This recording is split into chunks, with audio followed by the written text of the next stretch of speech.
Good morning. Well, it's that time again of the year where I'm going to have to plow snow. We had a significant snowfall last night. I'll show you in a second. So I have to do a bit of plowing to clear my driveway this morning. And I've had a few questions on my videos, so I'm going to answer those questions right now. Also, before I go any further, I don't have my mic. I lost my mic yesterday, my cordless mic, so I'm operating this phone without a mic at the moment. The sound might not be as great, but it'll do the job. So I'll show you what it looks like out here now.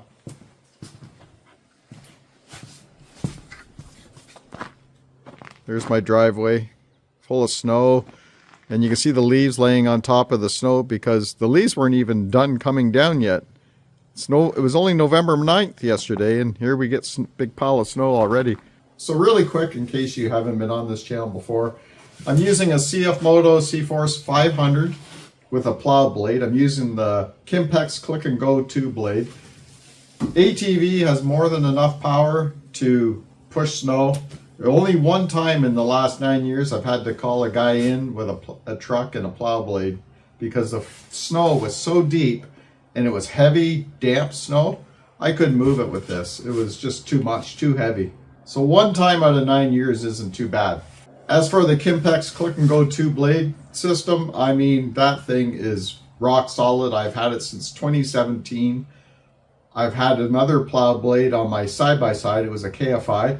That thing was really built strong, but it was heavy. When I would lift the blade, the front of my side-by-side would squat really like a lot. But it was a heavy blade. It was a darn good blade. But I didn't enjoy plowing snow with a side-by-side. It was too big and bulky, hard to maneuver around, back up. So I went back to the ATV.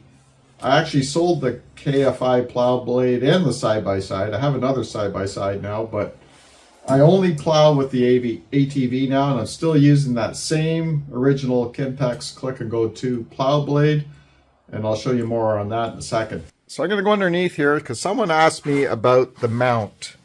So the mount is right there. You can see it. That came with the plow blade system. It's a Kimpex mount, and it mounted right up to the frame. I had to take the skid plate off, and I have never put the skid plate back on since. I don't even know where it is right now. But all it is a bunch of U-bolts. They wrap around the frame, you tighten her up, and away you go. And the push tube that belongs to the plow blade hooks right onto those nubs right here, sticking out. So that's all that is. You can order that from Kimpex. So another question I had was, what's the overall length with the plow blade on? So I guess from the front of the plow blade to the back of the ATV. So what we're going to do is we're going to hook up the plow blade anyways, and then I'll measure it out and let you know.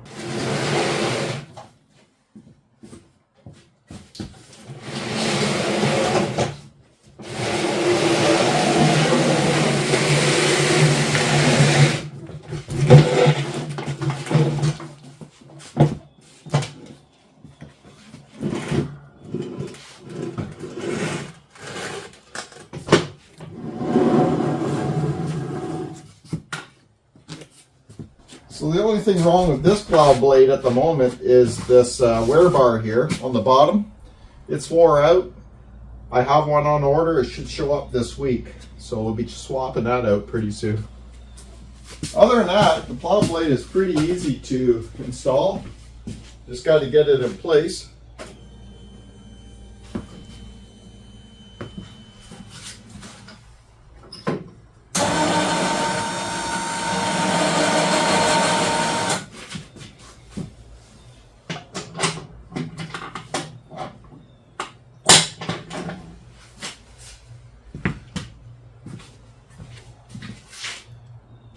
Then we'll lift up the plow system here.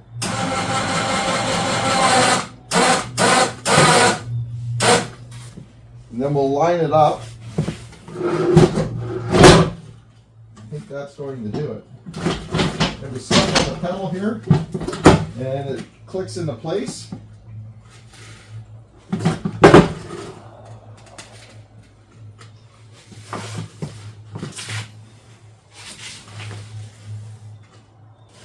I think we got it in the first shot.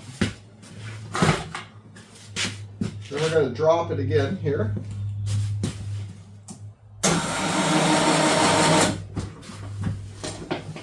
going to unhook the hook here. Actually, got a little more line out. Hook it up on a different eye here. And then we'll lift it up again. We're ready for plowing. We're going to say this is the furthest point here while it's lifted. We'll just kind of eyeball it.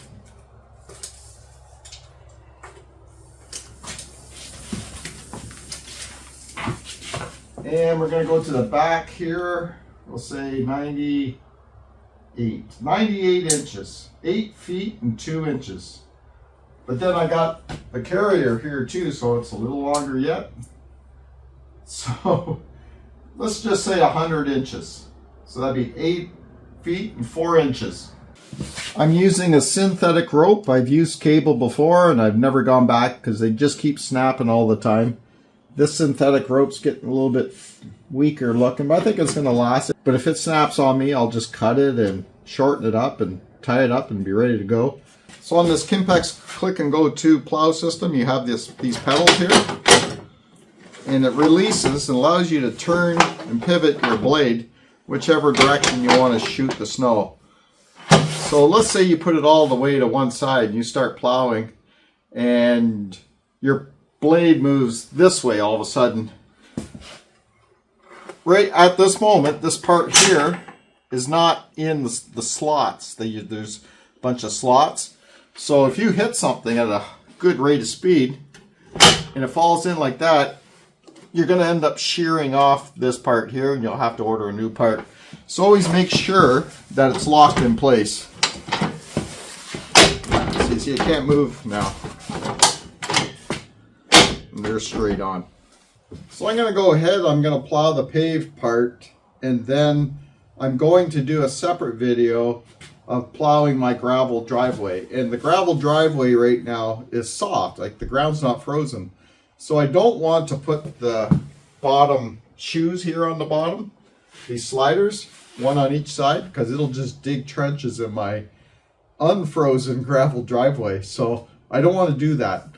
I could just leave it because it's going to melt in a few days, but I got another trick I'm going to show you on the next video, and I'll be able to do that driveway and not even hurt the gravel driveway at all. Get it cleared up. Anyways, I hope I answered some of the questions that people have been asking about plowing with an ATV or plowing with this system and where the mount goes and the length and all that. If you have any more questions, let me know down below in the comments. If you want to see something different, you got an idea about plowing snow, let me know down below in the comments. Ask the question, maybe I can answer it in a video.